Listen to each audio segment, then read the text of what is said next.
O cheiro de presunto assado e de agulhas frescas de pinheiro pairava no ar, mas, por trás de tudo, havia uma tensão sufocante. Cada tilintar de talheres, cada gole de vinho servido era apenas mais um lembrete de que aquilo não era um jantar de Natal, era um palco. E eu já conhecia o roteiro.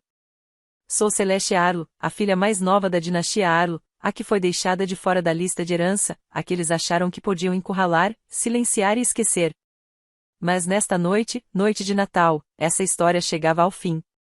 Evelyn, minha irmã mais velha, ergueu a taça como se fosse anunciar um noivado. Em vez disso, ela ficou sorrindo com aquela graça calculada que dominava desde a adolescência. Gente, disse ela docemente, acho que está na hora de conversarmos sobre o futuro desta propriedade. E, Celeste, é hora de você se mudar. Esse foi o erro dela.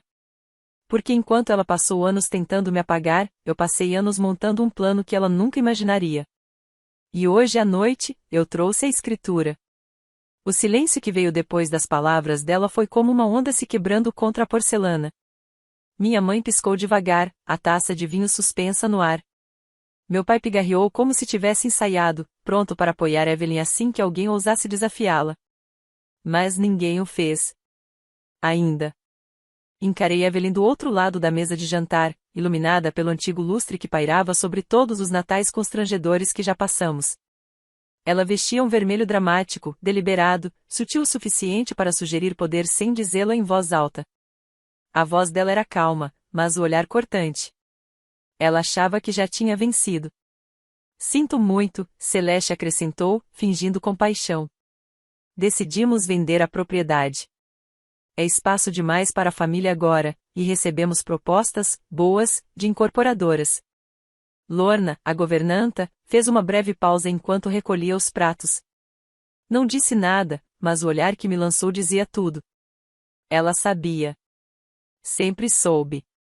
30 anos nesta casa, e Lorna lia atenção como a maioria das pessoas lê a previsão do tempo. Entendo, disse eu suavemente, enxugando o canto da boca com o guardanapo de linho. E essa foi uma decisão da família. Meu pai pousou o copo e cruzou as mãos. Não vamos dificultar as coisas, Celeste.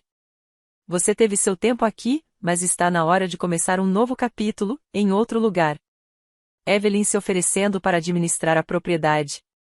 Claro que sim. Ela se infiltrou no conselho da Arlo Holdings no ano passado, depois de se casar com um homem com o sobrenome certo. E agora achava que era dona de tudo. Olhei ao redor da mesa. Pessoas que compartilhavam meu nome, mas não faziam ideia de quem eu me tornei. Tudo bem. Eu não passei os últimos 3 anos investindo em silêncio à toa. Queriam falar sobre o futuro? Perfeito. Porque eu trouxe o passado, o presente e a papelada. Evelyn cruzou as mãos como uma executiva polida anunciando más notícias em um comunicado oficial. A verdade, Celeste, é que recebemos uma proposta de um grupo de incorporadoras de Manhattan. Restauração de alto padrão, com aluguéis boutique. É o momento certo para vender e, para ser sincera, você nunca se encaixou neste lugar. Essa última parte foi uma faca disfarçada de gentileza. Evelyn sempre amou esse jogo. Sorria enquanto girava a lâmina. Olhei para o meu prato intocado. Então não se trata de reestruturação, né? Falei. Trata-se de me cortar fora. Evelyn inclinou a cabeça. Não é pessoal. O mercado está mudando. Quer dizer que sua alavancagem está diminuindo? Murmurei, mais para minha taça do que para qualquer outra pessoa. O que foi isso? Ela perguntou, ainda sorrindo.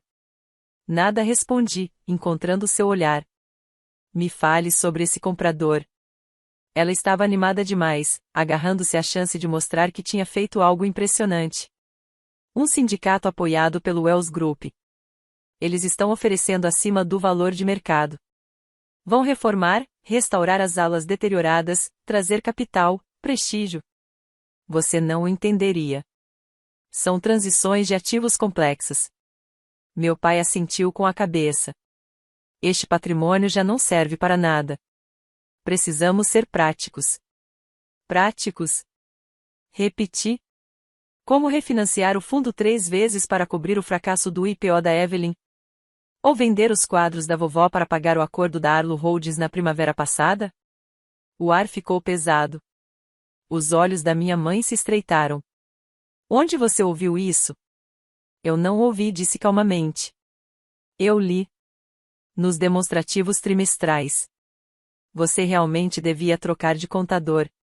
A criptografia digital deles é patética. O maxilar de Evelyn se contraiu.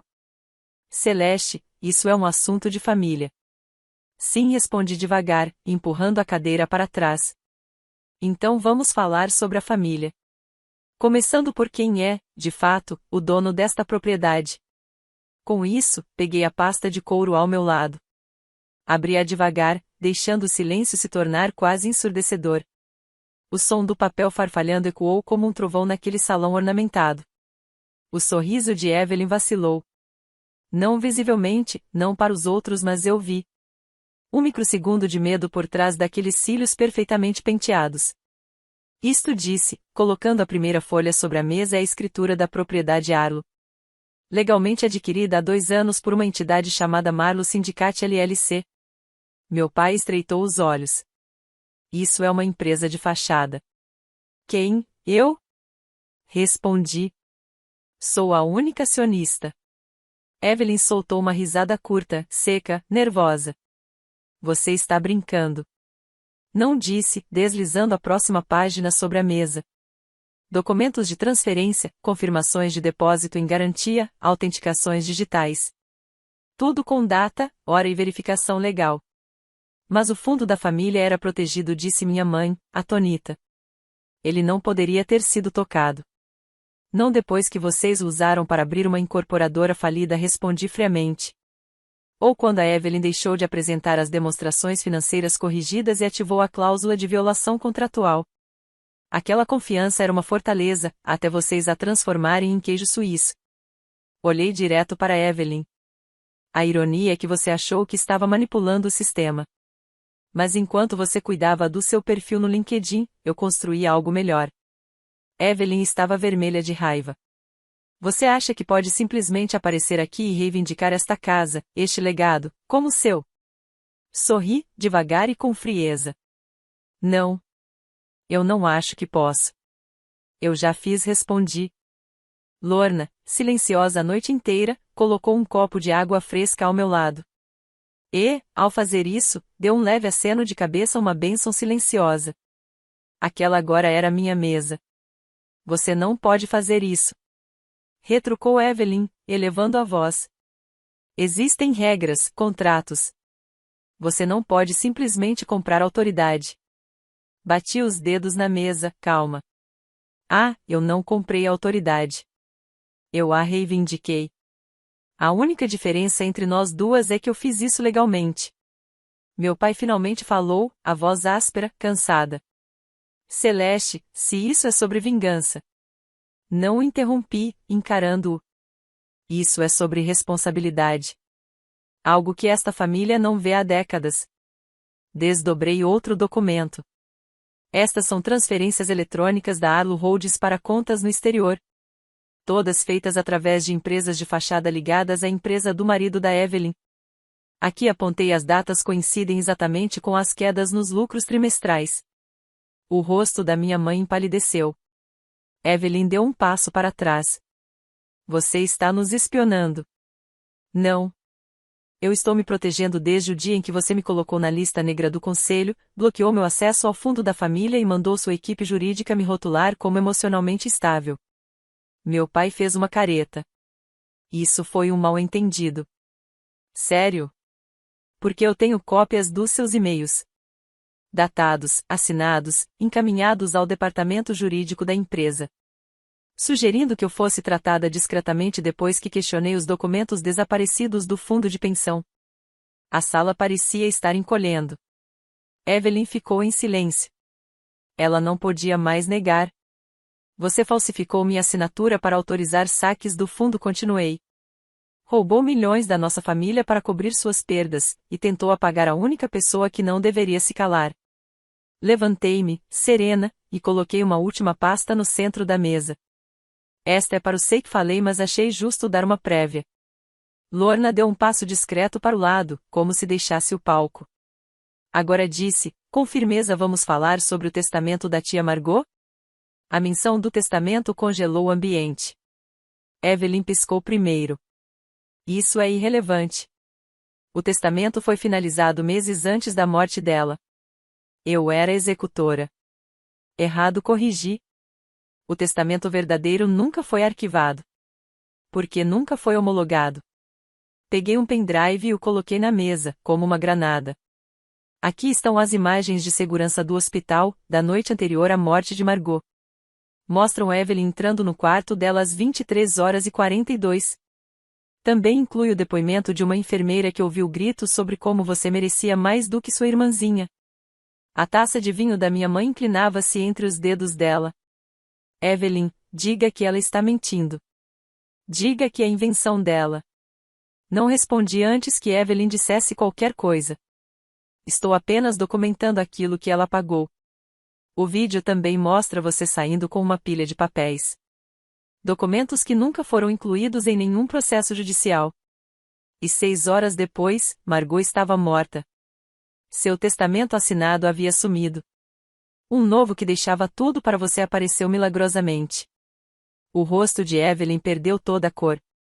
Você não pode provar que ela mudou o testamento sob coação. Ah, mas posso, respondi. Margot já tinha enviado um rascunho do Novo Testamento para o advogado dela. E me deu uma cópia. Ela pretendia te excluir completamente. Disse que você a lembrava demais do nosso pai. Meu pai estremeceu. E, só para o caso de você querer alegar coincidência, acrescentei: eu também tenho o último exame de sangue dela. Níveis altíssimos de potássio. Dosagem letal. Não por causa da condição dela. Por algo que foi adicionado. Minha mãe finalmente falou, num quase sussurro. Celeste, o que você está dizendo? Estou dizendo, respondi, que Evelyn não apenas roubou esta propriedade. Ela garantiu que Margot nunca mais tivesse chance de falar. O lustre acima de nós lançava um brilho frio. E Evelyn, pela primeira vez na vida, não tinha mais palavras com que se esconder. A boca de Evelyn se abriu e depois se fechou. Sua confiança havia se transformado em pânico. Até meu pai parecia atordoado, sua postura de comando habitual reduzida a um homem tentando escapar de fantasmas que pensava estar enterrados. Você está investigando sua própria família? Ele perguntou, com a voz baixa e amarga. Não respondi, olhando nos olhos dele. Eu estava me protegendo da minha família. Peguei meu celular, desbloqueei a tela e apertei um único botão. Eles estarão aqui em breve. Quem? Perguntou Evelyn, com a voz embargada. A SEC e a polícia. O que você fez? Sussurrou minha mãe. Fiz o que nenhum de vocês jamais me ensinou a fazer, respondi. Eu disse a verdade. Dei a volta na mesa, calma e deliberada. Vocês mentiram, roubaram, manipularam e eliminaram qualquer um que não se encaixasse na narrativa de vocês. Eu, Margot, e até Lorna, que manteve essa casa de pé por 30 anos enquanto vocês brincavam de dinastia. Os olhos de Lorna se encheram de lágrimas, mas eram de alívio. Silencioso, mas profundo. E agora continuei: vocês vão responder por cada mentira, cada falsificação, cada pedaço de confiança destruído. Passos ecoaram pelo corredor de mármore. Meu pai empurrou a cadeira para trás. Isso é loucura. Você está destruindo o nome da família. Não falei, pausando. Você destruiu o nome. Eu estou apenas acendendo as luzes. A porta da frente se abriu. 2 detetives, seguidos por 2 agentes de terno escuro, entraram na sala como sombras com propósito. Evelyn Arlo. Reginald Arlo, anunciou o oficial à frente. Vocês estão presos por fraude financeira, peculato e obstrução da justiça. Evelyn tentou protestar, mas sua voz falhou. As algemas estalaram ao serem colocadas. Minha mãe ficou parada num canto, uma mão trêmula sobre a boca. Eu não ofereci conforto. Ainda não. Isso ainda não havia terminado. Mas era justiça. Quando a porta se fechou atrás dos agentes, a casa mergulhou num silêncio assustador. A imponente sala de jantar, antes símbolo de riqueza e orgulho, agora parecia um mausoléu de reputações destruídas. Restamos apenas minha mãe, eu, e Lorna que permanecia em pé ao lado do aparador, sem saber se devia ficar ou ir embora. Você planejou tudo isso, disse minha mãe, por fim, com a voz vazia. Você arquitetou cada detalhe. Eu precisei, respondi. Você não me deixou escolha. Ela olhou para o copo de vinho quebrado, ainda no chão. E agora? Você venceu. É isso que quer ouvir? Caminhei até a janela e olhei para o jardim coberto de neve. A brancura suavizava até os ângulos mais duros das estátuas e cercas vivas. Não me importa mais vencer, falei. Me importa o que vem a seguir. Virei-me para ela. Você pode ir para Vermont, como conversamos. O condomínio já está pago. Tranquilo, seguro. Fica perto da biblioteca que você sempre disse que sentia falta. A mudança já está organizada. A escolha é sua. Ela me olhou como se não reconhecesse a mulher diante dela. Depois de tudo que fizemos com você, murmurou. O ódio consome muita energia, respondi. E eu tenho trabalho a fazer. Virei-me para Lorna. Você não vai ficar sozinha. Está sendo promovida. Gerente de operações. Salário integral. Todos os benefícios. Este lugar vai ser diferente agora.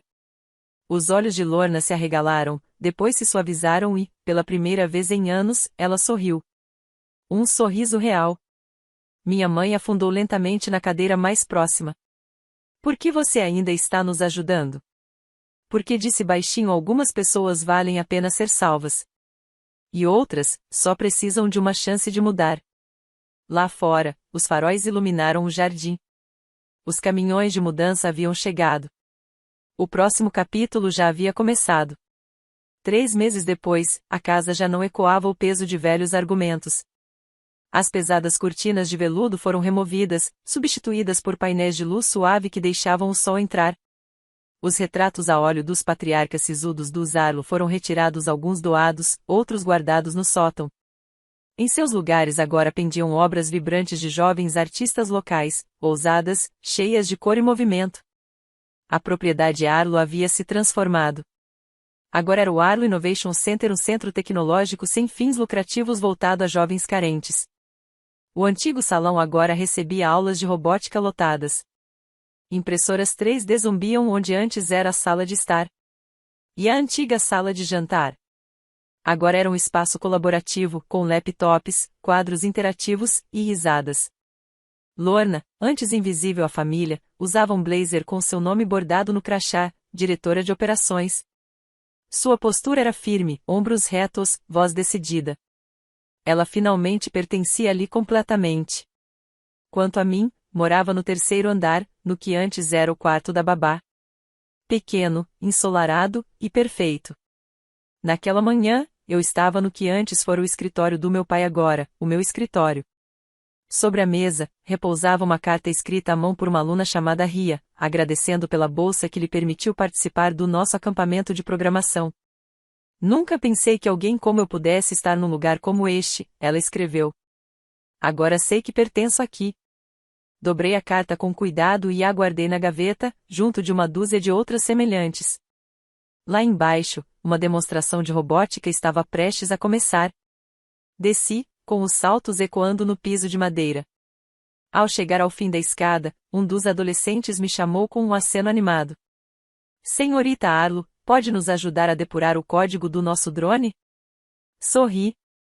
Com certeza. Vamos construir algo incrível. Porque, finalmente, aquela casa estava cumprindo seu verdadeiro propósito. Catherine, minha prima que um dia fora sombra de Evelyn, havia, enfim, se libertado do roteiro familiar. Estava terminando o 1º semestre na faculdade comunitária, estudando educação infantil.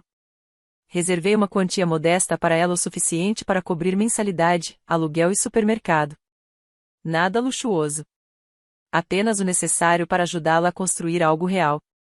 Ela me mandava mensagens toda semana. Na terça passada. Tudo há de novo. Acho que finalmente encontrei o que quero fazer. Obrigada, céu. Minha mãe alugou o apartamento em Vermont. Agora, era voluntária na biblioteca pública, lendo para crianças nas manhãs de sábado. Chamavam-na de Senhora Arlo, AG. O título de socialite havia desaparecido, mas ela parecia mais leve. Conversávamos a cada poucas semanas. Nunca sobre Evelyn. Nunca sobre meu pai. Algumas ruínas é melhor deixar como estão. Meu pai e Evelyn estavam cumprindo suas sentenças. 12 anos para ele. 20 para ela. Os danos financeiros que causaram destruíram a Arlo Holdings, mas os tribunais aprovaram um acordo de reestruturação, incluindo a venda de ativos não essenciais para pagar os pensionistas e investidores. Quanto ao nome Arlo já não carregava valor financeiro. E isso me agradava. Estávamos construindo algo novo. Algo que não nascia das aparências, mas do acesso, do crescimento, da oportunidade. Exatamente o tipo de coisa que impediria esta casa de se tornar novamente um lar vazio. Certa manhã, parada à porta do laboratório de novas mídias, observando um grupo de estudantes montar seu primeiro protótipo de inteligência artificial, senti uma paz estranha me invadir. Não era satisfação. Nem vingança. Era resolução. O que eles tentaram destruir, eu reconstruí mais forte. Não porque precisava, mas porque podia. A última luz do dia se espalhava pelo gramado quando me detive na porta da frente da propriedade, ou melhor, do centro. Observei os alunos organizando seus equipamentos, o riso deles flutuando como música ao vento. Não era só o som de jovens saindo da aula. Era o som de algo novo nascendo. Algo que esta casa jamais conheceu. Ainda usava o pingente de esmeralda que minha tia Margot me deu. Em alguns dias, me pego olhando o reflexo no vidro, lembrando dos olhos penetrantes dela, da força silenciosa e deliberada. Ela viu em mim o que eu ainda não enxergava. Ela não viveu para ver isso florescer. Mas tudo o que construí aqui nasceu da semente que ela plantou. E agora, essa semente prosperava. Mais tarde, naquela noite, caminhei pela casa não com uma agenda, não para supervisionar mas apenas para senti-la. O ar estava diferente. Mais leve. Passei por um grupo de estudantes finalizando um projeto no que antes fora a sala de música, agora uma oficina híbrida, repleta de manuais de programação, placas de circuito e ideias. A sala de jantar estava silenciosa. Um quadro branco encostado na parede exibia equações sobre aprendizado de máquina. A longa mesa que antes servia jantares frios e silêncios ainda mais gélidos agora estava coberta de esquemas de robótica e latas de bebidas energéticas. Passei os dedos pela madeira ainda polida, ainda impregnada de história. Acima da lareira, havia uma foto da tia Margot. Não era um retrato oficial, severo, mas um momento real. Ela estava rindo no jardim, segurando uma pá, com terra no rosto. Essa é a mulher que eu lembro. Aquela que me ensinou a enxergar a verdade onde outros só viam tradição. Olhei para a foto e sussurrei. Esta casa ainda pertence à família. Só que agora é uma família melhor. Então, apaguei as luzes e fui para o meu escritório.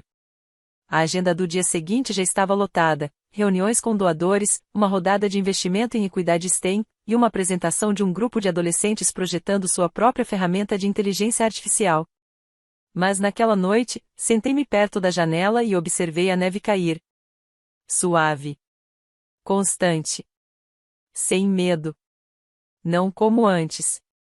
Aquela neve não era um fim. Não era um enterro. Era um começo. Porque, às vezes, a melhor vingança não é o fogo. É o alicerce. E eu estava apenas começando.